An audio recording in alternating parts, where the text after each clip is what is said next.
जिसका नाम भारत देश है, उसी का हृदय स्थल मध्य प्रदेश है। मध्य प्रदेश की धड़कन ये कितनी अनुकूल है, जहाँ धड़कता है दिल वो जगह बैतूल है। श्री रुक्मिणे बालाजी नमः। जय बालाजी, जय बालाजी। सुरम्य वादियां अपने आगोश में जिन छटाओं को निखारे हुए हैं, श्रद्धा को जगाता हुआ अनायास ही भारत के 5वें धाम बालाजीपुरम के नजदीक हमें ले आता है। धन्य हुआ बैतूल नाम, जहां बन गया 5वां धाम। बैतूल है भारत की आत्मा, तो बालाजी है परमात्मा। भारत के कोने कोने में निवास करने वाले व्यक्ति इसे भारत का पावन तीर्थ बालाजीपुरम 5वें धाम के नाम से जानते हैं। भारतवर्ष के मध्य प्रदेश से गुजरते दिल्ली चेन्नई राष्ट्रीय राजमार्ग 69 पर जिला बैतूल से 7 किलोमीटर दूर नागपुर की ओर जाने वाले मार्ग पर स्थित है भारत का 5वां धाम बालाजीपुरम। उत्तर भारत से बालाजीपुरम पहुंचने के लिए दिल्ली, भोपाल, इटारसी होते हुए दर्शनार्थियों को बैतूल स्टेशन पर उतरना होता है। उसके पश्चात ऑटो रिक्शा या बस के द्वारा हमें बालाजीपुरम पहुंचना होता है। इसके अतिरिक्त निकटवर्ती जंक्शन इटारसी अथवा नागपुर उतरकर सड़क मार्ग से लगभग 2.5 से 3 घंटे में आप बालाजीपुरम पहुंच सकते हैं।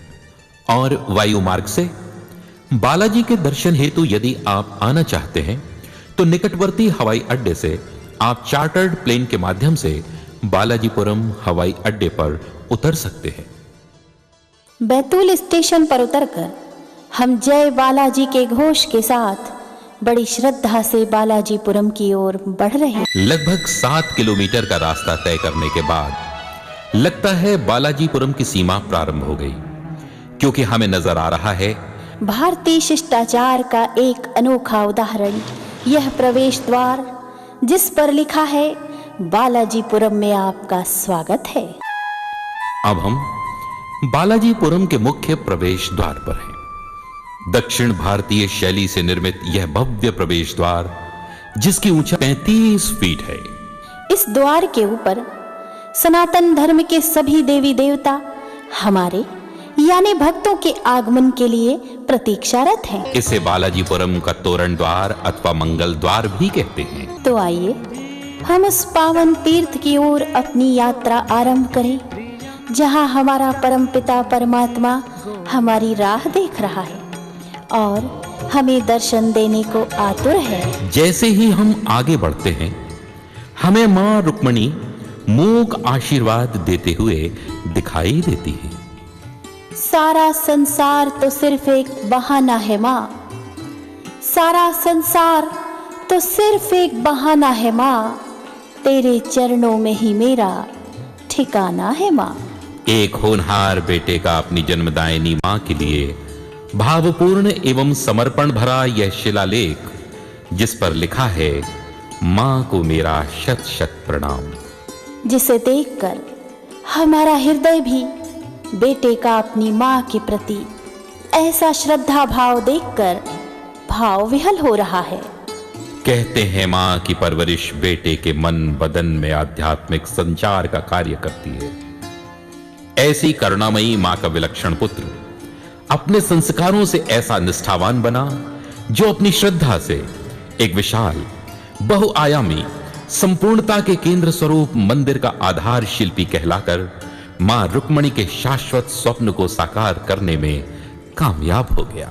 मां को प्रणाम करते हुए हम हर्षित मन से आगे बढ़ते जा रहे हैं कि गंगा की निर्मल धारा हमारी काया को छूकर कंचन कर देती है।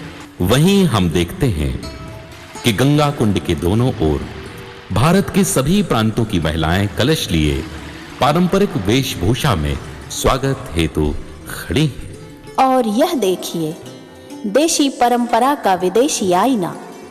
चूंकि यह मंदिर एक अप्रवासी भारतीय द्वारा बनाया गया है, इसलिए इनमें एक प्रतिमा अमेरिकन महिला की भी है, जो फ्रॉक पहने हुए है और अपने सिर पर कलश धारण किए हुए भगवान बालाजी के दरबार में शुभ शुभ होने का संकेत कर रही है। और यह है 30 फुट ऊंचा विशाल ध्वज स्तंभ और उस पर लहराती हुई केसरिया पताका।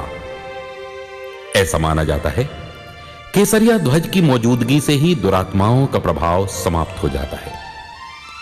और इसी ध्वज स्तंभ के नीचे स्थित है बलि बिड़म। चौकिए नहीं, बलि बिड़म का अर्थ बलि से नहीं बल्कि अपने भीतर छिपे अहंकार, राग, द्वेष और कुविचारों की बलि देकर भगवान को शरणागत होने से है। और इसी ध्वज स्तंभ के नीचे दूसरी ओर यानी मंदिर के मुख्य द्वार पर श्री गरुड़ जी का मंदिर है।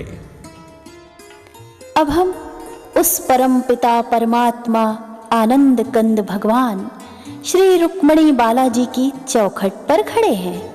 मंदिर के मुख्य द्वार प्रातः 6 बजे से 12 बजे तक दर्शन हेतु खुले रहते हैं एवं 12 बजे से 4 बजे तक भगवान बालाजी के शयन हेतु बंद कर दिए जाते हैं। पुनः सायंकाल 4 बजे से रात्रि 10 बजे तक भगवान के दर्शन हमें प्राप्त होते हैं। मंदिर की चौखट पर कदम रखते ही अपने आप ऐसा महसूस हो रहा है मानो चौखट के बाद का जीवन बालाजी पर छोड़ दिया जाए।